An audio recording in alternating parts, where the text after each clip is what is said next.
दोस्तों जय श्री राम। मैं हूं रोहित शर्मा। आप देख रहे हैं धुलेरा। यहाँ पर आपको मिलेंगे धुलेरा से related latest update, premium projects, on ground report, सबसे पहले सबसे तेज। दोस्तों हम आ चुके हैं SIR जोन में। और ज़्यादा जानकारी के लिए हम लोग लोकेश सर से बात करना चाहेंगे। में यहाँ पे रेजिडेंशियल की बहुत सारी डिमांड होगी जी। सो आसपास में अगर किसी को इन्वेस्ट करना हो रेजिडेंशियल में, सो कितने एरिया में कितने किलोमीटर में करना चाहिए, कौन सा प्रोजेक्ट बेस्ट रहेगा अगर कोई करना चाहेगा यहाँ पे रेजिडेंशियल में? देखो, यहाँ पर अभी सिटी की मैं बात करूँ तो ये ऑलमोस्ट दिल्ली के साइज का सिटी है। तो आपको ये देखना है कि आपका वर्क प्लेस क्या है। लेट्स से आपका वर्क प्लेस टाटा सेमीकंडक्टर है, तो यहाँ से अगर आप कोई पीपली के आसपास का प्रोजेक्ट देखोगे तो वो लगभग आपको 15, 17, 18 किलोमीटर की दूरी पे पड़ेगा। तो हो सकता है आपको थोड़ा सा दूर लगे। लेकिन अगर आपका work place let's say Tata semiconductor की एंसिलरी यूनिट्स हैं, तो वहाँ पर उसके बिल्कुल एकदम एडजेसेंट में है अपना ड्रीम वर्ल्ड सिटी है, उसको यूज़ कर सकते हो आप, उसमें खरीद सकते हैं। दूसरा प्रोजेक्ट है एक्जोटिका अरहम, उसमें खरीद सकते हैं। अगर आपका वर्क प्लेस है एयरपोर्ट के आसपास में और उस तरीके का जो एयरपोर्ट से जुड़े हुए जितने भी बिजनेस हैं, या एरो सिटी है या कैडिला है, उनकी बात करें तो आपका जो ब्रीज जो प्रोजेक्ट है वो फैंटास्टिक प्रोजेक्ट है, उस पर आप कर सकते हैं। तो आपको हमेशा प्रोजेक्ट अपना जो वर्क प्लेस रहे उसके पास में ही रहेगा। अब क्योंकि आपने और हम तो इन्वेस्टर, हमें मालूम नहीं है कि हमारा वर्क प्लेस तो हम यहाँ कभी होने वाला नहीं है, तो उस टाइम का बायर अपना आप डिसाइड करेगा कि उसको कहाँ पे जाना है। बट हाँ, एक थंब रूल होता है, किसी भी सिटी में एयरपोर्ट के आसपास जो ज़मीन होती है वो हमेशा उनमें अप्रिसिएशन कंपेरेटिवली ज़्यादा आता है। ओके सर, बहुत अच्छी बात बताई आपने। हम्म। और सर एक चीज़ और आ रही है जो क्वेश्चंस लोग करते हैं basically, SIR zone, definite zone और एक्टिवेशन जोन। जी। तो इन जोन को लेकर लोग रेजिडेंशियल में बहुत कंफ्यूज हैं कि कहाँ पे हम लोग इन्वेस्ट करें। SIR में लोग बोलते हैं कि SIR में ही करना है, SIR में अप्रिशिएशन आएगा, SIR के बाहर अप्रिशिएशन नहीं आएगा। इस टाइप के क्वेश्चंस आ रहे हैं सर। हाँ, देखिए, SIR की अगर हम बात करें तो ये 920 स्क्वायर किलोमीटर का एरिया बना है। उसमें लगभग 500 स्क्वायर किलोमीटर को तो डेवलप ही नहीं किया जाएगा। वो सारा का सारा या तो ग्रीन जोन पे या एक्वा जोन पे, जो CRZ जिसको बोलते हैं, उस पर रहेगा। जो डेवलप किया जाएगा वो लगभग 422 स्क्वायर किलोमीटर को किया जाएगा। उस 422 में से अभी सिर्फ 22 स्क्वायर किलोमीटर एरिया को ही डेवलप किया गया है, जिस यहाँ पे इस तरीके का ट्रंक इंफ्रास्ट्रक्चर डला हुआ है, रोड्स बने हुए हैं, बाकी आर्टिफिशियल लेक और मतलब पूरा सिविक इंफ्रा और ये सारा बना हुआ है। तो ये जो एरिया है जो 22 स्क्वायर किलोमीटर का जो डेवलप हुआ है, इसको डेवलप्ड एरिया या एक्टिवेशन एरिया बोलते हैं।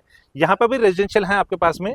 यहाँ पर अगर आपका जो रेट है 20 से 22 हज़ार रुपये पर स्क्वायर यार्ड के हैं, और मिनिमम साइज के जो प्लॉट रहते हैं वो 350 या 400 स्क्वायर यार्ड के आसपास के मिलते हैं। तो 80-90 लाख रुपए की आपके यहाँ पे इन्वेस्टमेंट आती है। पहली चीज़, अगर मान लो कोई आदमी यहाँ पे अफोर्ड नहीं कर सकता है और वो उसके बाद में कहता है कि नहीं मेरे को SIR में ही चाहिए, तो मैं आपको पहली चीज़ बता दूं कि SIR में आप प्लॉट लो या आप जो डेफिनेट जोन है वहाँ पे प्लॉट लो, आपकी सबकी रजिस्ट्री एक ही जगह होनी है, एक ही अथॉरिटी है, एक ही गवर्निंग बॉडी है सारी की सारी। डिफरेंस क्या है कि जो SIR में 22 गांव है वहाँ पर पुराने इंफ्रास्ट्रक्चर को तोड़ के और नए सिरे से, जैसे यहाँ पे बना हुआ है इस तरीके से, पुराने को डिमोलिश करके नए सिरे से बनाया जाएगा। वेरेज जो 11 गांव जो डेफिनेट जोन में आते हैं, जिसके अंदर आपका एयरपोर्ट भी आता है, टाटा का जो डिफेंस एयरक्राफ्ट का यूनिट है वो भी आता है, एयरबस एंड बोइंग का MRO हब भी आता है, कैडिला की यूनिवर्सिटी भी आती है, उसमें 11 गांव जो कि डेफिनेट जोन है, वहाँ पर पुराने इंफ्रास्ट्रक्चर को बेटर एंड अपग्रेड किया जा रहा है। जो पुरानी सड़कें थी उनकी और चौड़ी कर दिया, जैसे आपने अभी शैला गांव की तरफ आपने देखा था, उसको चौड़ा कर दिया है, रोड्स को समतल कर दिया है, सीवेज सिस्टम को नीचे से डाला जा रहा है। तो आप या तो एक्टिवेशन में लीजिए अगर आपकी पॉकेट में 70, 80, 90 लाख रुपए तक का आपका बजट है तो, अदरवाइज आप डेफिनेट जोन में जाइए, क्योंकि वहाँ पर आपको प्लॉट की रजिस्ट्री मिलती है, एक प्रोजेक्ट के अंदर की होती है। और सबसे बड़ी बात क्या है कि अगर आप डेफिनेट जोन में जाते हो तो वहाँ पर आपको ना बड़े प्रोजेक्ट मिलेंगे, 35 एकड़ के, 40 एकड़ के, 45 एकड़ के, तो पूरी टाउनशिप का मजा आता है। लेकिन आप SIR में आते हो तो नो डाउट यहाँ पे आपको नया इंफ्रास्ट्रक्चर जरूर मिलता है, लेकिन यहाँ के जितने भी प्रोजेक्ट मैंने देखे हैं, आपको हर प्रोजेक्ट में जनरली 30, 35, 40 इतने ही प्लॉट मिलेंगे। तो वो टाउनशिप वाली फील्ड नहीं आती, वो स्टैंड अलोन प्रोजेक्ट होते हैं। अब बात करते हैं SIR में ही एक्टिवेशन से बाहर, नॉन एक्टिवेशन, जो कि फ्यूचर में डेवलपमेंट होगी। तो वहाँ पर अभी क्योंकि डेवलपर को या किसान को अपना खुद का ही पोजीशन नहीं मिला है, जिसमें 5 से 7 साल या 10 साल या 15 साल तक भी कुछ जगह पे टाइम लगेगा, तो आपका जो लैंड पार्सल जहाँ पे आप प्लॉट खरीदने की सोच रहे हो, उस लैंड पार्सल का फिजिकल पोजीशन आने में ही 5, 7, 10 साल या 15 साल तक का टाइम लगेगा।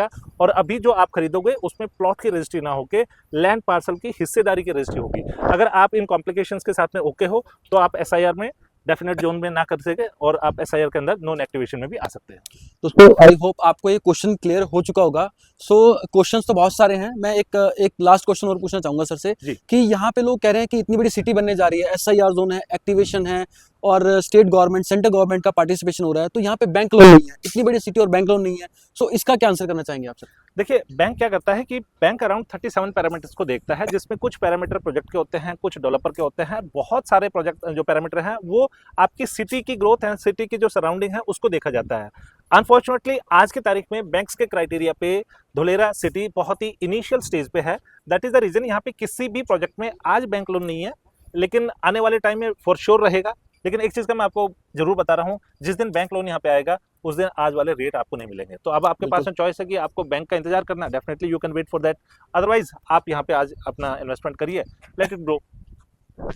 Thank you so much sir, आपने बहुत अच्छे से एक्सप्लेन किया। और दोस्तों, अगर आपका भी कोई क्वेश्चन इस टाइप से अगर आप इन्वेस्ट करना चाहते हैं और आपके भी माइंड में कुछ क्वेश्चंस आ रहे हैं, तो आप कमेंट करके हमें बता सकते हैं। आपके क्वेश्चन के आंसर आप यहाँ स्क्रीन पे दिए गए नंबर पे कॉल कर सकते हैं। आपके सारे क्वेश्चंस के आंसर बिल्कुल फेयर तरीके से दिए जाएंगे। Thank you so much.